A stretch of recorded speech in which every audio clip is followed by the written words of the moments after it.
আজকে আমি খুব দুঃখ ভারাক্রান্ত মনে আপনাদের সামনে এসেছি। আমি আজকে বঙ্গবন্ধুর 32 নম্বর বাসার সামনে, এটা আপনারা সবাই জানেন, এটা বঙ্গবন্ধুর জাদুঘর ছিল এবং এই বাড়িতেই 1975 সালের 15ই আগস্ট আমাদের জাতির জনক বঙ্গবন্ধুকে সপরিবারে নির্মমভাবে হত্যা করা হয়েছিল। আজকে আমরা জানি যে এখানে বাংলাদেশে একটি গণ অভ্যুত্থান হয়েছে ছাত্র জনতার সম্মিলনে, এবং ছাত্র জনতার এই আন্দোলনের মধ্য দিয়ে কিছু দুষ্কৃতিকারী এই জঘন্যতম ঘটনাটা ঘটিয়েছে। আমি এটার তীব্র নিন্দা জানাই এবং তীব্র প্রতিবাদ জানাই, এবং আমি আহ্বান করব অন্তর্বর্তীকালীন সরকারের দৃষ্টি আকর্ষণ করে আমি দাবি করব যে অতি সত্বর এই দুষ্কৃতিকারীদেরকে আইনের আওতায় এনে বিচার করতে হবে। আজকে আমি আরও আমার মনের কথা আমি বলতে চাই। আজকে আমার এখানে আসা হচ্ছে আমার বিবেকের তাড়নায়।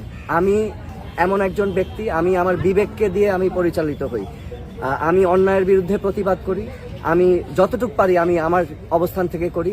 আজকে আমি বঙ্গবন্ধুর এই 32 নম্বরের এই বাসায় সেই আবেগের কারণেই আমি উপস্থিত হয়েছি, এবং আমি এটা কোনো অবস্থা থেকেই মেনে নিতে পারি না যে আমাদের ইতিহাস ঐতিহ্য, কারণ বঙ্গবন্ধু হচ্ছেন আমাদের স্বাধীনতার প্রতীক, তিনি বাংলাদেশের সম্বল।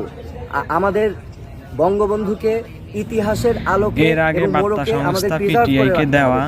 বিশেষ সাক্ষাৎকারে জয় বলেন, যখন বাংলাদেশে আবার শুক্রবার টাইম প্রতিষ্ঠিত হবে তখন তিনি ফিরে আসবেন। এই তথ্য জানিয়েছে বছর বয়সী শেখ হাসিনা বাংলাদেশে অবসর প্রাপ্ত নাকি সক্রিয় রাজনীতিবিদ হিসেবে ফিরবেন সেটি স্পষ্ট করেনি তিনি। একটি বাংলাদেশ যেখানে সবার অধিকার নিশ্চিত করা হবে, এমন একটি বাংলাদেশ যেখানে সবার বাক স্বাধীনতা থাকবে, এমন একটি বাংলাদেশ যেখানে মেধাই হবে মূল মাপকাঠি।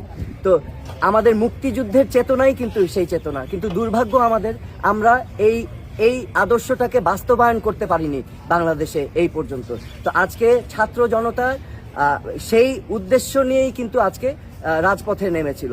তো কিন্তু আমি তার পাশাপাশি আমি স্মরণ করিয়ে দিতে চাই আমাদের ইতিহাস ঐতিহ্য, বঙ্গবন্ধুর অবদান, এটাকে আমাদের অস্বীকার করার কোনো স্কোপ নেই। কারণ আমাদের অতীত, আমাদের সত্তা যদি আমরা ভুলে যাই তাহলে কিন্তু আমরা ভবিষ্যৎ গড়তে পারবো না। সেই বাংলাদেশ কিন্তু সেই আধুনিক গণতান্ত্রিক এবং সমৃদ্ধশালী বাংলাদেশ কিন্তু আমরা গড়তে পারবো না।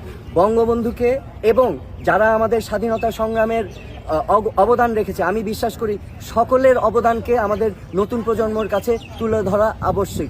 যেমন হোসেন শহীদ সারওয়ার্দী, একে ফজলুল হক, বঙ্গবন্ধু আমাদের মুক্তিযুদ্ধের প্রেরণা দিয়েছেন, অনুপ্রেরণা দিয়েছেন, তাজউদ্দিন আহমেদ, সৈয়দ নজরুল ইসলাম, এমনকি আমাদের মুক্তিযুদ্ধে অবদান রেখেছেন জিয়াউর রহমান সহ 11 জন সেক্টর কমান্ডার, এবং যার আরও অনেক বীর, অনেক হিরো এবং অনেক নায়ক, মহানায়ক আছেন যাদের ইতিহাস আমাদের নতুন প্রজন্মের কাছে তুলে ধরা আবশ্যক।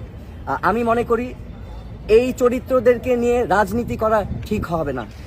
আমাদের এই অ্যাসেট যারা আমাদের লেগেসি, তাদেরকে আমাদের সংরক্ষণ করে রাখতে হবে ন্যাশনাল অ্যাসেট হিসাবে। তাদেরকে নিয়ে যেন ভবিষ্যৎ বাংলাদেশে রাজনীতি না হয়, এটা আমার ব্যক্তিগত অভিমত।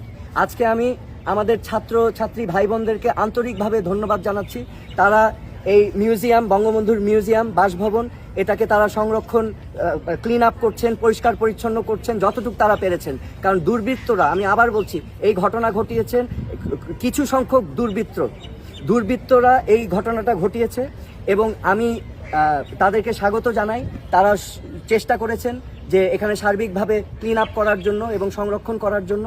আমি আন্তরিকভাবে ধন্যবাদ জানাচ্ছি এখানে সকলে তোমরা যারা আছো, এবং আমি আবারও আবেদন করছি আমাদের সকলের কাছে যে এই দেশটা আমাদের সবার, রাজনীতির ঊর্ধ্বে এসে এই দেশটাকে ভালোবাসতে হবে। এবং আমরা যে যেখানে আছি, আমি রাজনীতিতে নেই, আমিও চেষ্টা করছি আমার অবস্থান থেকে আমি যতটুকু পারি আমি বলার চেষ্টা করছি। বিকজ রিমেম্বার, আমাদের মরাল কম্পাস যদি আমরা হারিয়ে ফেলি তাহলে কিন্তু কোনো জাতি কোনোদিনও মাথা উঁচু করে উঠতে পারবে না। So please be guided by your moral compass. এই বলে আমি শেষ করছি। ধন্যবাদ।